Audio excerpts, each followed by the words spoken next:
But what we're finding is working people are saying, we've heard it all before. In fact, we've been hearing the same message really for 40 years now. CTU President Richard Wagstaff, you're putting out a kind of alternative policy vision for the country. Why? Because it became clear to us that things weren't working well for working people in New Zealand. They were finding themselves really struggling with the cost of living, really struggling with the quality of work, and thinking, what is our future here? And so that caused us to go out on a 12-month conversation, which we've done over the last 12 months, from one end of the country to the other, speaking with large numbers of workers, community leaders, and saying to people, how's it going for you? Do you think it's working well? Or if it's not, what do we need to do? And so this Aotearoa Reimagined is a product of that exercise. Essentially, reading it, you're kind of pushing back on the sort of agenda that the coalition government campaign on, right? I mean, their argument is that they've got a mandate to do this. What's your response to that? Well, we're saying it's not working, and they made a lot of promises. We've had promises from successive governments about how workers are going to be better off, we'll catch Australia, and so on and so forth. But what we're finding is working people are saying, we've heard it all before. In fact, we've been hearing the same message really for 40 years now, and the promise just doesn't deliver, and it's time to change course.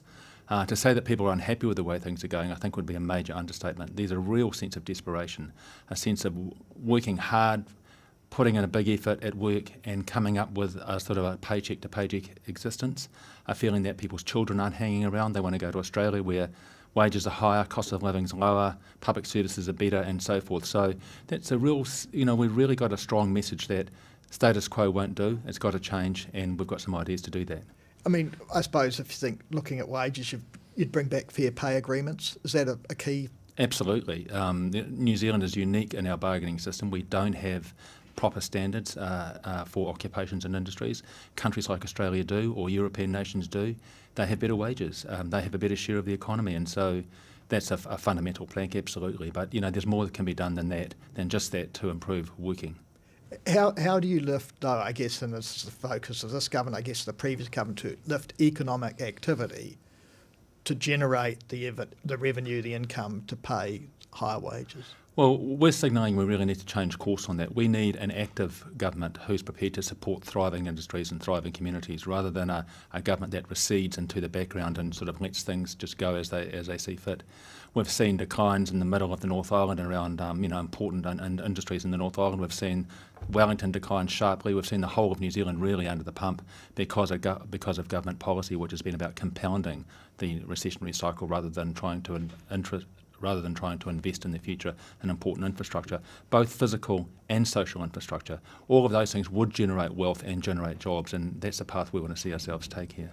I think in the paper you make the point, I think, that investment in research and development, government investment, should be lifted to 2% of GDP, which is kind of interesting this week, given the government's announced it's lifting defence spending towards 2% of GDP. I mean, how significant do you see those contrasts?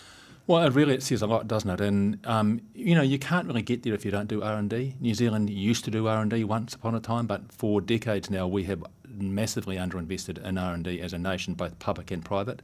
And the government just doesn't seem to get the point that this is a priority. And we've seen several hundred science jobs gone in the last few months in New Zealand, which is in the opposite direction to where we need to go. Spending on defence isn't going to advance our wealth. Spending on R&D will. That's the kind of smart thinking we need to do when it comes to economic investment. I mean, around tax, you say that obviously everyone's talking about there being a structural fiscal deficit.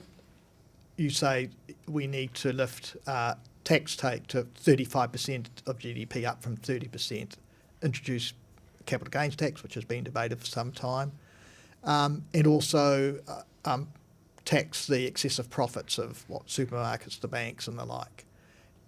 How would that work?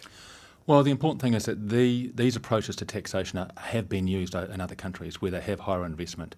What we know is working people are saying, we pay our taxes, We put in the hard yards, and yet other people aren't, and other people who are making a lot of wealth in this country aren't. In fact, the people who seem to have the most seem to be getting the biggest breaks, and the most money is going to the people who least need it.